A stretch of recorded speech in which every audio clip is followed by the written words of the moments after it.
So I've mentioned in the past that I have a 96-year-old grandma and she has dementia. I thought I would talk a little bit about that today because I know that that's something that a lot of people probably my age are going through with parents or grandparents.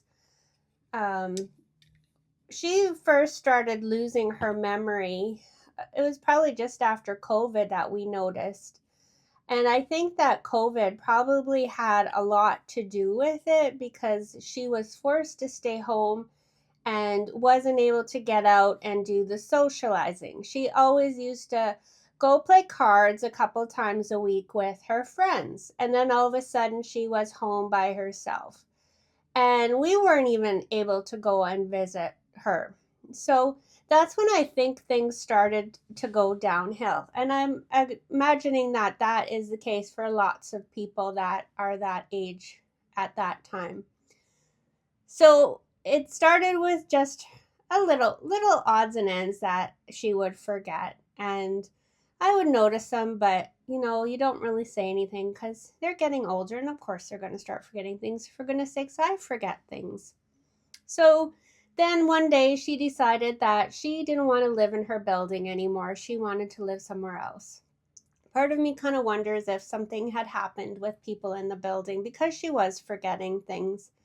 And I kind of have wondered if maybe she was going downstairs and wanting to play cards with people because she loved cards and maybe wasn't able to play the game. And maybe this was people were maybe not wanting her to join in, and maybe she didn't feel as welcome as she used to.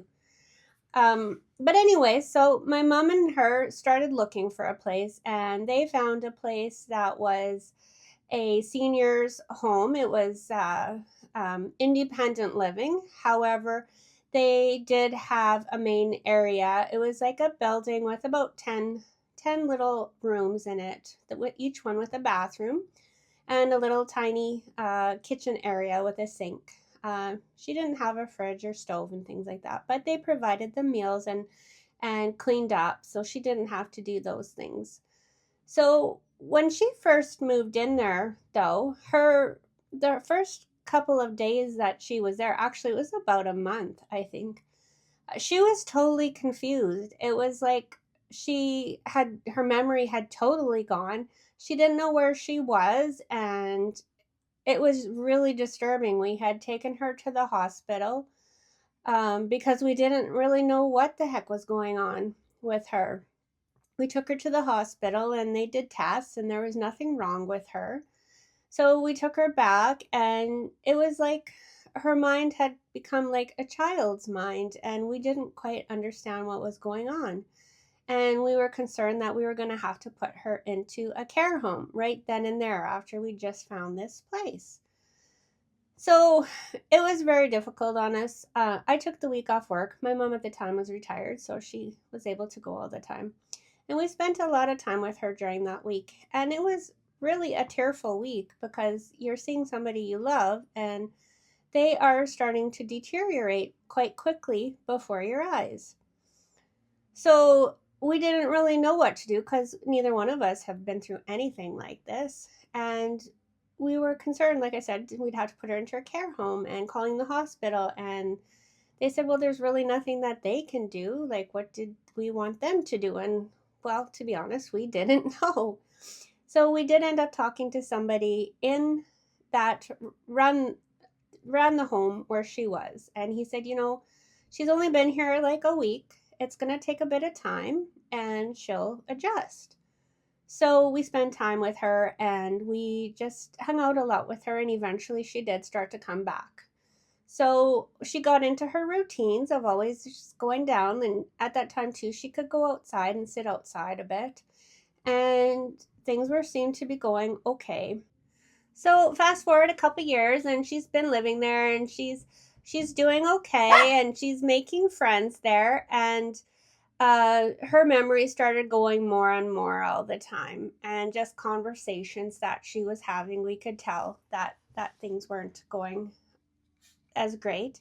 And we did eventually find out too that people in the home were helping her cut her food and things like that, which we didn't know at the time. We thought that she was doing all these things on her own. She did start forgetting to take things like medications, so we did have to eventually hire somebody to come in daily to give her her medications. And it just slowly, I guess, went downhill from there.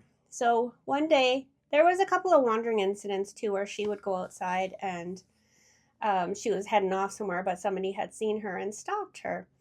So then there came an incident where she had gone outside sometime early morning in the fall and fallen down in a field and was not able to get back up. And the sprinklers had gone on as well. So she was getting wet lying on the ground, unable to do anything.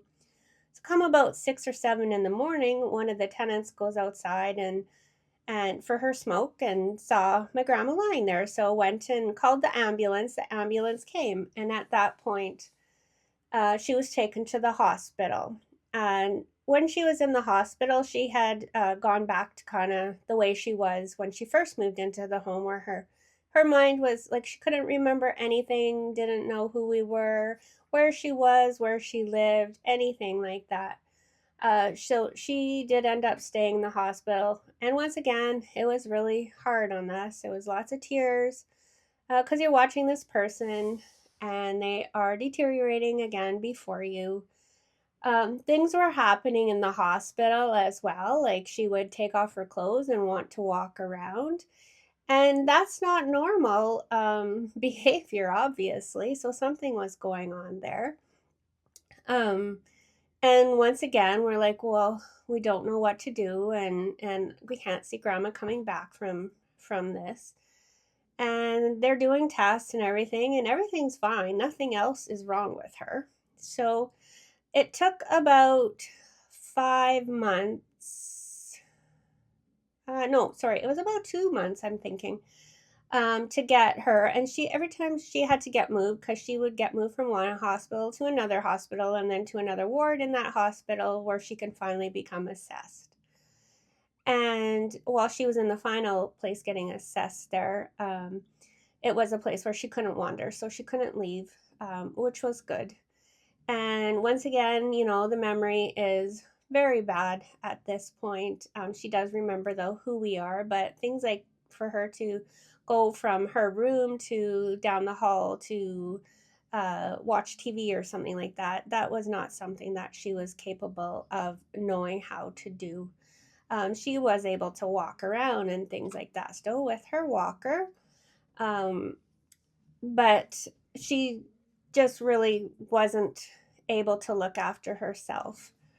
And finally, she was assessed and able to go into a care home. And this care home is actually a locked facility. So they wear ankle bracelets on their ankles so that if they leave, someone's going to know because it'll beep. So now, what it's like when we go visit grandma. Grandma's memory is very much gone. She did go through a phase where she would remember the old days. She always remembered, all of a sudden she's talking about horses and how she always rode horses. And that's something that we did not know about her, or when she's younger, really how much she really did ride horses, or is this something in her mind? And just things like that. She was quite fixated on the horses for a while. And but you know what? When they're in that mind, you just stick with it because it's memories that make them happy and it's comfort. It's one thing that they always say is don't really challenge what they're talking about. You kind of have to go with it. So that's kind of what we've learned how to do, is to go with it. She did have another incident where she was having nosebleeds again just recently and had to go into the hospital. So again, at that point, we're like, grandma's not going to come back from this. I think that it's getting close to that time. And lo and behold, she comes back and there's nothing wrong with her, nothing at all. She's totally healthy, except she doesn't have her memory. She walks around with her walker. She doesn't really know where she's going. She just kind of wanders, but that's typically what the people in this home do, although most of them are wheelchair bound. She can walk. Um, so I go visit her once a week now, and um, she sometimes, quite often, I question if she knows who I am or if she knows who my mom is. Sometimes she's just happy to have the company, so it really doesn't matter who I am. But then I'll kind of question her, and do you know who I am? And no, oh, I'm Connie. I'm your granddaughter. Oh, okay. And then she's really happy with that. One thing that she does a lot, and I think it's the dementia, is when can I go home? Why am I here? Those are questions that are often asked. Why am I here? Why aren't I at home? Why can't I be with my family? My mom and dad must be looking for me. I want to go home. Why can't I be with my family? And that is conversations that happen often. Now, it doesn't process in her brain that I'm a 55-year-old woman and she's wanting to live with her family, so the odds of her mom and dad being alive are not going to happen. But then that's just the way the disease of dementia works. So it's really difficult sometimes too. Like, she's like, oh, no one wants me to live with them because she doesn't understand why her family doesn't want her to live with them. And where are my family? So rather than say, well, they're dead, you have to kind of go along with it. The last time I was there, I was just quite honest after saying multiple times, well, this is where you live, and that's why you're here, because you live here. And why do I live here? Well, because you have to live somewhere. So this is a good place, and they look after you. And, well, why can't I live with my family? And I didn't know what else to say at that point. So I'm like, I honestly, I don't have the answer to that question. And then that kind of, oh, okay. And she stopped with that. Um, and it's a really difficult time. Like I said, she's 96 years old. She's going to be 97 in October. And it's a real hard thing on you as well, because you are thinking about your own mortality now, because you're seeing yourself that, this woman used to be a young, vibrant woman, and now she's here. And one day that will be me too. Hopefully not with the dementia, but getting older. So there's so much stuff that goes on in your head when you have an aging parent or grandparent. And it is very difficult, although we are starting to get used to it. There are times though when she's really, when she has to go to the hospital for things, I get quite upset, and I'm thinking, like, I wish God would take her. But then you don't want her to be gone, but she wouldn't want to live with this. So it's like there's so many things going on inside your head, and if you're going through this, I imagine those things are going on through your head as well. And if you are going through things like that, I hope that you're able to get help and to talk to somebody about it. I've talked to my mom, I've talked to my husband about it, and I talked to other people about it, and it is get easier to, I guess, process it in your head. Um, but yeah, I just kind of wanted to talk about that because I don't want other people, well, you're going to go through it anyway, I think. There's nothing that I can say that's going to make it any easier, but just know that you're not alone and that these things are difficult. And I'd say go along with what they're talking about. If they're in a memory that you have no clue if it even exists, just go with it because they're in a happy place. Let them be in that happy place. That's what I think anyway. And every time I'm there with her, I give her a big hug when I leave, and I tell her I love her, and she tells me she loves me very much too, and then I leave. And that is what it's like living with somebody that has dementia. Um, a lot of it falls more on my mom than it does on me, though, because she's the one that's had to organize everything. I try to support my mom as well and make sure that she's looking after herself, because that's got to be hard on her figuring all this out.